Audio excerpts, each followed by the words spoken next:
Et maintenant, place à la gourmandise avec la découverte d'une école de pâtisserie qui se situe à proximité de l'aéroport Ben Gurion, dans la zone d'activité de l'aéroport.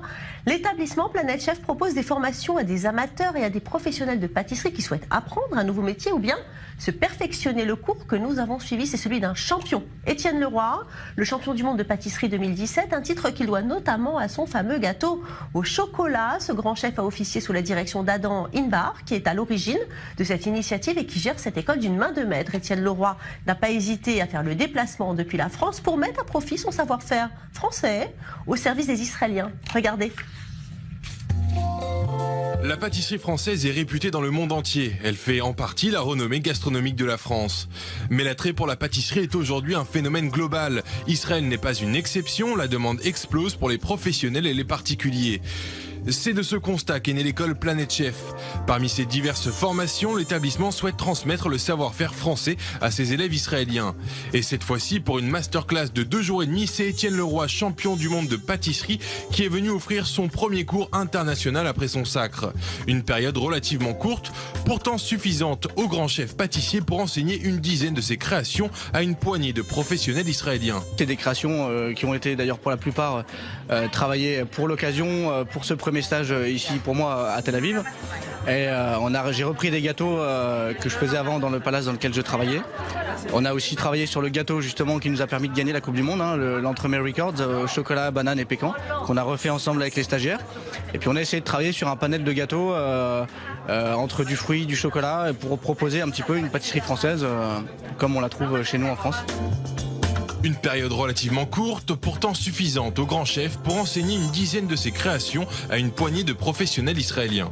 Aujourd'hui sous-chef pâtissier de l'hôtel du Cap Eden Rock à Antibes, Étienne Leroy est passé par l'école hôtelière d'Orchies, la chambre de formation de la Chambre des métiers de Nancy, ainsi que par l'école hôtelière de Lausanne. Le chef a endossé le tablier de professeur pour la première fois de sa carrière. Ce savoir qu'on accumule, parce que ce sont des gens qui vous le transmettent, après vous le faites évoluer aussi. On a envie de le transmettre à d'autres justement pour pérenniser dans les valeurs justement des concours comme la Coupe du Monde de pâtisserie ou le meilleur ouvrier de France. Il y a une notion de partage qui est très importante. Alors on partage tous les jours avec nos clients, puisqu'on a un métier où on travaille pour faire plaisir aux autres. Il y a ce partage-là, et puis c'est un vrai bonheur de pouvoir transmettre aussi un savoir-faire et de l'expliquer ou de le montrer ailleurs. Une expérience inédite mais prolifique pour le chef, convaincu par l'engagement de ses élèves. Hyper passionné, c'est vraiment très très impressionnant, encore différent de la France, parce que en France on a un système où les entreprises cotisent pour des formations.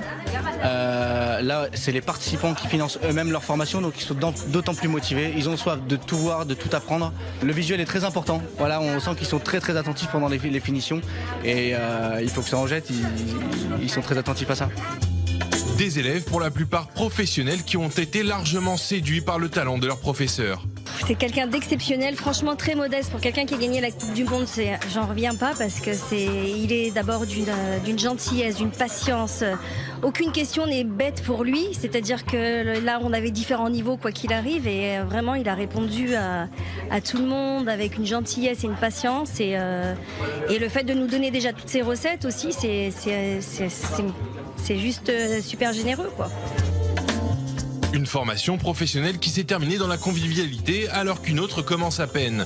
Cette fois-ci, la période est rallongée puisque les cours seront étalés sur 6 mois pour satisfaire une demande d'apprentissage naissante en Israël. On est dans un marché israélien qui est en pleine mutation. Les Israéliens veulent manger de la bonne pâtisserie française et pas seulement dans les grands palaces, ils veulent aussi qu'elle se démocratise. Et c'est la raison pour laquelle en fait nous avons un public complètement hétérogène et c'est ce qui est très impressionnant d'ailleurs pour moi.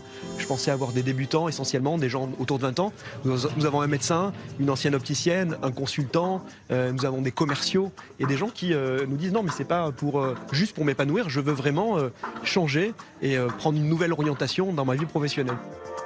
Des élèves au profil hétéroclite qui ont en commun une passion pour la pâtisserie, certains osent même une reconversion professionnelle totale. J'étais directeur commercial de la chaîne Systematsky, après de la chaîne Proussmann, PDG de la société Token Save, une société américaine de tout ce qui est télécom. Je donnais des cours de formation de psychologie marketing et j'ai tout arrêté pour faire ma passion. Dans mes cours, quand je fais de la formation, je dis ne vous mentez pas à vous-même, faites vraiment ce que vous voulez faire. Réalisez vos rêves. Et je ne peux pas à chaque fois enseigner ça et ne pas assumer ce que je dis. Donc là, pour la première fois, j'assume ce que je dis et je vais le faire.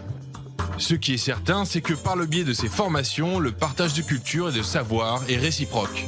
J'espère avoir l'occasion de revenir. Ouais. C'était une grande première pour moi. J'ai vraiment adoré découvrir et les gens et le pays et j'espère pouvoir revenir, être convié à revenir.